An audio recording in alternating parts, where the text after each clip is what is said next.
বিসমিল্লাহির রহমানির রহিম। উপস্থিত আমার প্রাণপ্রিয় ৭৪ গ্রামের মুরব্বিয়ান,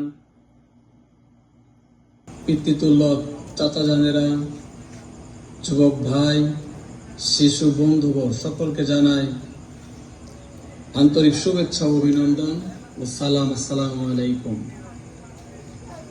আশা করি আপনারা সকলে ভালো আছেন আল্লাহ পাকের অশেষ মেহেরবানিতে। আজকে আমরা এখানে উপস্থিত হয়েছি ফিফা 2026 ফাইনাল ম্যাচ দেখার জন্য।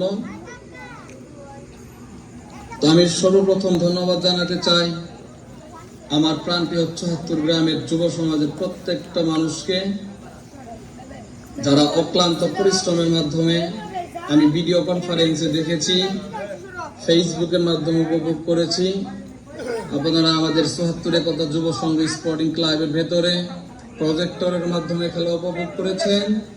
সেই সাথে আমাদের সিবিএস সরকারি প্রাথমিক বিদ্যালয়ের মাঠ প্রাঙ্গণে আপনারা খেলাধুলা উপভোগ করেছেন। আমি সত্যি অনেক আনন্দিত আপনাদের এই একত্রিততা দেখে। আপনারা সকলেই একত্রিত হয়ে খেলা উপভোগ করেছেন। ফুটবল খেলা, আজকের যে ফিফা 2026 ফাইনাল ম্যাচ, আজকের এই ফাইনাল ম্যাচে অংশগ্রহণ করবে গতবারের বিশ্ব চ্যাম্পিয়ন আর্জেন্টিনা বনাম স্পেন। আজকের এই ফাইনাল ম্যাচ আমরা সকলেই সুন্দরভাবে উপভোগ করব এবং শান্তিপূর্ণভাবে দেখব। আমি শুধু একটি কথাই বলবো, এই ফুটবল খেলা বাংলাদেশের সবচাইতে জনপ্রিয় একটি খেলা। ফুটবল খেলা থেকে আমরা একটা জিনিস শিক্ষা নিতে পারি, একটি ফুটবল টিমের খেলোয়াড় তাদের সর্বোচ্চ দিয়ে চেষ্টা করে তাদের দলকে জেতানোর জন্য, জান প্রাণ দিয়ে চেষ্টা করে তাদের দলকে জেতানোর জন্য। এখানে ব্যক্তি কোনো স্বার্থ থাকে না, এখানে তাদের ব্যক্তি কোনো স্বার্থের জন্য এরা কাজ করে না। এই ফুটবল থেকে আমরা একটা জিনিস শিক্ষা নিতে পারি, আমরা যে যাই করি না কেন ব্যক্তি স্বার্থের জন্য যাতে কোনো কিছু না করি।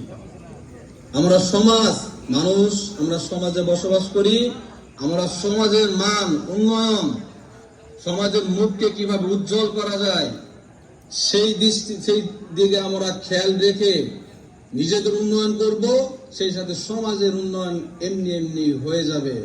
আমরা যে কাজটাই করি না কেন আমাদের মাথায় রাখতে হবে আমাদের দলগতভাবে আমরা উন্নয়ন করব, দলকে আমরা জিতিয়ে দিব।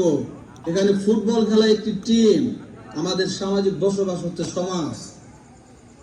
আজকে এই ফুটবল খেলা এমন একটি খেলা, খেলাধুলার মাধ্যমে মানুষ নেশাগ্রস্ত থেকে দূরে সরে যায়, মাদক থেকে দূরে সরে যায়, অন্যায় থেকে দূরে সরে যায়, নানান নৈতিক বিষয় থেকে দূরে সরে ইতিবাচক বিষয়ের উপর স্থাপন করে। আমি সকল যুব সমাজ এবং গ্রামের সকলের প্রতি দৃষ্টি আকর্ষণ রাখবো। আমরা মূলে বাংলাদেশি, আমরা গর্বিত, আমরা বাংলাদেশি, আমরা সাপোর্টার, এক একজন এক এক দেশে সাপোর্ট করতে পারি। প্রথম থেকে 48টা দল ছিল, সেখান থেকে পর্যায়ক্রমে প্রত্যেকটা দল তার সর্বোচ্চ দিয়ে খেলাধুলা সম্পূর্ণ করে আজকে ফাইনাল খেলার মধ্যে দুটি দল উপস্থিত হয়েছে। সেই দুটি দল আর্জেন্টিনা বনাম স্পেন। আমরা যে দলই করি না কেন আমাদের মাথায় রাখতে হবে আমরা বাংলাদেশি, আমরা গর্বিত, আমরা বাংলাদেশি। প্রত্যেকটা ব্যক্তির একটি সাপোর্ট থাকতে পারে। যেহেতু আমাদের বাংলাদেশ ফিফার মধ্যে অংশগ্রহণ করতে পারেনি, আমরা আশা রাখবো ইনশাআল্লাহ সামনে আমাদের বাংলাদেশ ফিফার মধ্যে অংশগ্রহণ যাতে করতে পারে। যেহেতু আমাদের বাংলাদেশ ফিফার মধ্যে অংশগ্রহণ করতে পারেনি, সেহেতু আমি প্রত্যেকের প্রতি বিনীতভাবে অনুরোধ রাখবো, এই খেলার মধ্যে জয় পরাজয় থাকবেই। আমরা খেলাটা সুন্দরভাবে, বন্ধুত্বপূর্ণভাবে, সুশৃঙ্খলভাবে খেলাটা উপভোগ করব এবং প্রত্যেকে সুন্দরভাবে বাড়ি ফিরে যাব। আমি আবারও ধন্যবাদ জানাই এত সুন্দর আয়োজন করে প্রত্যেকটা মানুষকে খেলা দেখার জন্য সুযোগ করে দেওয়ার জন্য। আজকে ৭৪ যুব সমাজ আসলে গর্বিত যুব সমাজ। ৭৪ যুব সমাজের প্রতি আমার বিনীত আহ্বান থাকবে, মাদককে না বলি সন্ত্রাস মুক্ত দেশ গড়ি, মাদককে না বলি সন্ত্রাস মুক্ত দেশ গড়ি। আমরা মাদকে যাব না, আমরা পড়ার টেবিলে যাব, আমরা খেলাধুলায় লিপ্ত হব, আমাদের শরীরকে ফিটনেস রাখবো, খেলাধুলায় অংশগ্রহণ করব, পড়াশোনার মধ্যে আমরা মনোযোগ দেব। এতে সমাজ, জাতি, ব্যক্তি, মা বাবার মান সম্মানকে দীর্ঘ প্রসারিত করবে, উজ্জ্বল করবে। মা বাবার মুখকে যেমন উজ্জ্বল করবে, সমাজের মুখকে তেমন উজ্জ্বল করবে। প্রত্যেকের প্রতি আবারও ভালোবাসা, শ্রদ্ধা জানিয়ে আমি আমার বক্তব্য শেষ করছি। সকলের সুস্বাস্থ্য কামনা করছি। আপনারা সকলে আমাদের প্রবাসীদের জন্য দোয়া রাখবেন। আল্লাহ যাতে আমাদেরকে সহি সালামতে রাখে। আমরা প্রবাসীদের পক্ষ থেকে আপনাদের জন্য অন্তঃস্থ থেকে প্রাণ ভরে দোয়া করি। আল্লাহ যাতে আপনাদেরকে সুস্থ নেক হায়াত দান করে এবং দীর্ঘজীবী করে।